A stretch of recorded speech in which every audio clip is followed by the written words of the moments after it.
je suis terrible ces temps-ci, j'arrive plus à poster à chaque semaine, mais j'ai une bonne raison, ou en tout cas une bonne nouvelle pour me rattraper. C'est quoi ça? Qu'est-ce que maman a dans son ventre? C'est mon petit bébé. Oui. Ah, non, on ouvre pas ça par exemple. Oh, non. Donc on attend un petit bébé 2 pour décembre, donc ma date prévue d'accouchement, ma DPA, ce serait le 25 décembre. Donc à Mathéo, j'avais accouché 2 semaines plus tôt, mais j'avais eu un stripping, je m'étais fait provoquer finalement, donc cette fois-ci on va y aller vraiment plus naturellement, ça fait longtemps que je vous en parle sur ma plateforme.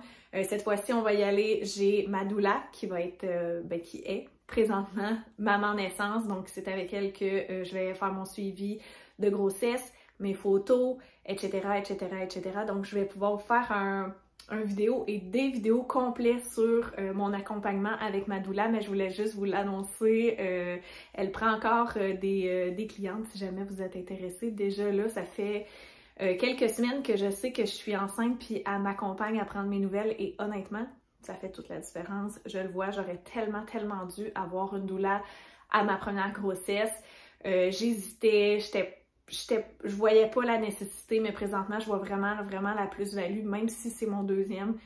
Je vois tellement une belle différence, puis une chance que je l'ai dans mon coin qui m'encourage puis qui m'aide, parce que des fois, il y a des choses que c'est pas par gêne, mais c'est peut-être pour dans le train-train du quotidien que je parle pas nécessairement avec Tristan, fait qu'il peut pas nécessairement me soutenir, mais avec elle, j'ai comme une certaine facilité, puis je suis capable de lui dire en fait comment je feel sans me sentir mal de filer de même finalement. Donc, première des choses, j'ai une doula. Deuxième des choses, j'ai une place en maison de naissance. Je suis aux anges, je capote. J'ai vraiment hâte de pouvoir vous faire la comparaison entre mon suivi médical avec Mathéo puis le suivi en maison de naissance avec bébé 2. D'ailleurs, on est en dilemme et Tristan et moi, on pense qu'on... En tout cas, à date, là, à venir jusqu'à maintenant, on voudrait ne pas savoir le sexe jusqu'à l'accouchement, donc découvrir le sexe à l'accouchement. Donc probablement que tout au long de mon parcours de grossesse, je vais vous parler de bébé 2 ou petit bébé, parce que c'est comme ça que Mathéo l'appelle. Donc petit bébé ou bébé 2, c'est bébé qui est dans mon ventre présentement.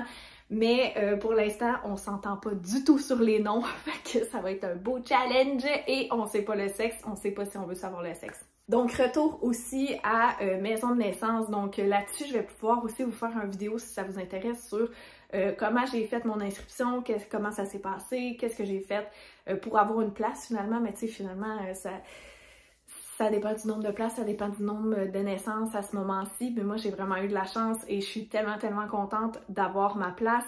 Puis j'ai ma sage-femme. Là, je sais aussi qu'il va y avoir 2 autres sages-femmes qui vont pouvoir prendre le relais quand elle va être en vacances ou quand elle va être, peu importe. Donc, j'ai vraiment hâte de pouvoir vous en parler. J'ai mon rendez-vous avec elle la semaine prochaine. Donc, c'est à 1 heure de chez moi, mais je vais faire la route parce que j'y tiens vraiment. Puis déjà, je vois une différence parce qu'elle m'a dit, prévois-toi 2 heures de rencontre avec ta sage-femme. En tout cas, pour la première rencontre, ça va être ça. Je pense que ça va ressembler à ça aussi pour les prochaines rencontres. Mais pour la première, c'est 2 heures de rencontre. Je capote. Je trouve que ça, tu sais, elle va vraiment plus apprendre à me connaître que... mon médecin qui me verrait 1 demi-heure, 1 heure, puis by the way, dans tout ce que je vais comparer, maison de naissance puis médicale, c'est vraiment pas pour bâcher le niveau médical. Je sais qu'ils ont énormément de patientes, qui n'ont pas le temps puis tout ça, mais c'est juste que, bon, maintenant que j'ai la chance de pouvoir le comparer, je veux vous donner vraiment toutes les facettes puis toutes les comparaisons que je peux voir, là, les points négatifs et les points positifs de chacun. Donc voilà. Donc, si ces sujets-là vous intéressent, je vais pouvoir vous faire des vidéos séparées puis vous donner vraiment plus d'informations là-dessus. Donc, dites-moi en commentaire ce que vous voulez savoir finalement. Puis, je voulais profiter de cette vidéo-ci pour vous parler en fait des trucs qui ont marché. Donc, ce qui m'a permis peut-être de tomber enceinte, qui sait. Première des choses, mes tests d'ovulation, évidemment, je vous en ai parlé souvent, mais quand j'ai réussi à les utiliser comme il faut, c'est là que ça a fait vraiment une différence. Donc au début, j'apprenais à les utiliser. Je notais aussi c'était quoi mes symptômes pré-ovulation. Donc là, je voyais mon ovulation s'en venir. Puis quand je voyais mon ovulation s'en venir, là, je commençais à faire mes tests 2 fois par jour. Donc on m'avait dit entre 8 et 4, il me semble. 8 heures le matin, 4 heures le soir. Mais moi, de mon côté, à chaque fois que j'en faisais l'après-midi, je sais pas si c'est parce que je buvais trop d'eau ou quoi que ce soit, ça valait rien. Fait que ça, je l'ai vu assez rapidement. Donc moi, je faisais, à un moment donné, je suis venue habituée, puis je faisais mes tests d'ovulation juste le matin. Donc c'est là que je voyais quand j'étais pas du tout en ovulation faible, en ovulation forte, puis là, quand j'atteignais vraiment mon pic d'ovulation. Donc quand j'atteignais le pic d'ovulation, là, je savais que bon, c'est vraiment le bon moment pour concevoir un petit bébé. Mais dans les débuts que j'utilisais les tests d'ovulation, j'arrêtais à l'ovulation faible finalement parce que je me disais « Ah, c'est un positif ». Mais l'application que j'utilisais, l'application Premom, elle m'aidait en fait à analyser le test parce que juste à l'œil nu, tu peux le voir quand la ligne devient plus foncée, mais tu vois pas nécessairement le pourcentage finalement là, du positif.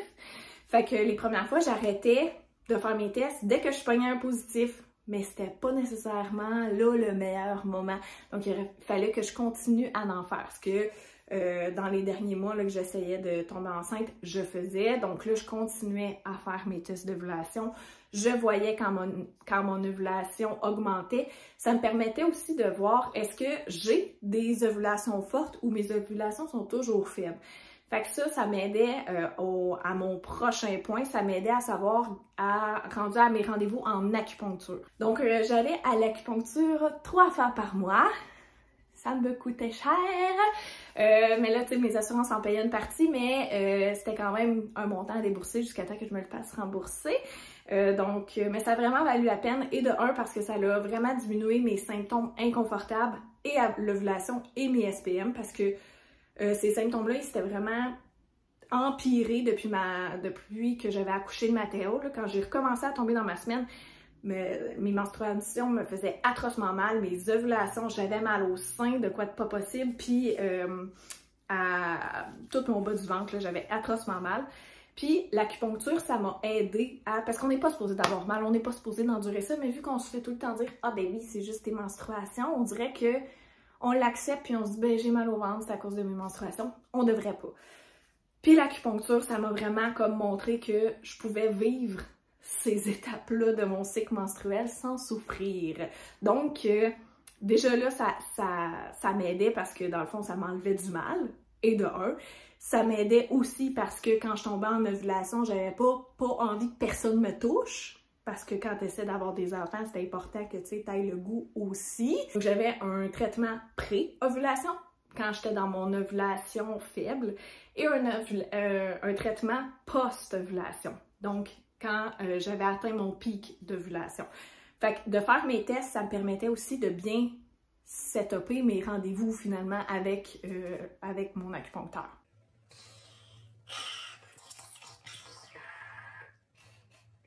Il y a aussi, ça je sais que moi c'était quelqu'un qui était en infertilité qui m'avait comme donné le conseil, si on veut, pour les relations sexuelles.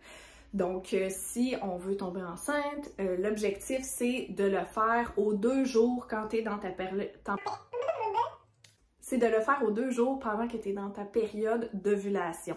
Donc, encore une fois, quand tu sais que tu es en période d'ovulation, là, tu es dans ta forte, puis après ça, tu es au plus haut de ton ovulation, ça l'aide à continuer de le faire. Parce que si tu arrêtes de le faire à ton ovulation faible, ben là, tu viens peut-être de manquer ta window, finalement. Ça aussi, je vais pouvoir vous en parler dans une vidéo complètement à part, mais je continue d'être suivie en coaching là, pour mon entraînement, mon alimentation avec Everwell. Coach Cass qui est ma coach principale, mais c'est Coach Frank qui fait mon plan alimentaire. Puis quand Frank a regardé mon analyse InBody, qui est comme toute ça l'analyse, mon corps, mon taux de gras, ma masse corporelle, ma rétention d'eau, etc., il m'a dit... ça t'a certainement aidé ton taux de gras. Ton taux de gras, il est comme idéal pour tomber enceinte. Et parce que j'en ai beaucoup, tu sais, qui sont super actifs, CrossFit dans le tapis, puis tout ça, puis leur taux de gras, il est trop bas, fait qu'ils n'arrivent pas à tomber enceinte ou ils n'arrivent pas à garder le bébé. Ça, je trouvais que c'est un fact quand même intéressant à vous parler. Fait que si jamais c'est votre cas, puis vous êtes genre super actif, vous avez un taux de gras vraiment, vraiment bas, peut-être en fait de consulter pour regarder si ça peut vous aider de gagner un petit peu de gras pour finalement essayer de tomber enceinte. fin de ma parenthèse. Puis finalement, je vous avais parlé peut-être plus sur TikTok du lubrifiant Pre-Seed, qui est un lubrifiant qui a vraiment une grosse controverse, en tout cas dans mes commentaires sur TikTok. Il y en avait qui sont tombés enceintes comme ça, sans problème, avec ce lubrifiant-là, puis qui ne jurent que par ça. Versus, il y en a d'autres qui disent, tu sais, ça l'aide en fait les spermatozoïdes à se rendre où il faut qu'ils se rendent. Mais ce qui arrive, c'est que ça l'aide les spermatozoïdes qui peut-être sont trop faibles pour se rendre par eux-mêmes. Donc, ce qu'on me disait dans les commentaires, c'est que même les mauvais, on va mettre ça en guillemets, les mauvais spermatozoïdes se rendent, donc risque de fausse couche plus grand, risque de malformation, etc. plus grand aussi. Fait que là, moi, j'avais fait mes recherches puis je me disais, OK, mais pourquoi les gens utilisent ça sinon? Parce qu'il y a différentes façons de l'utiliser. Tu peux l'utiliser vraiment pour, c'est comme un tube puis tu vas te le rentrer très très loin, ou tu peux, il y en a qui l'utilisent juste comme lubrification. Fait que les lubrifiants, je connais pas tous les lubrifiants, OK, mais il y a énormément de lubrifiants qui, en général, vont détériorer la qualité du sperme ou le sperme tout simplement pendant la relation sexuelle parce qu'ils sont pas faits pour ça.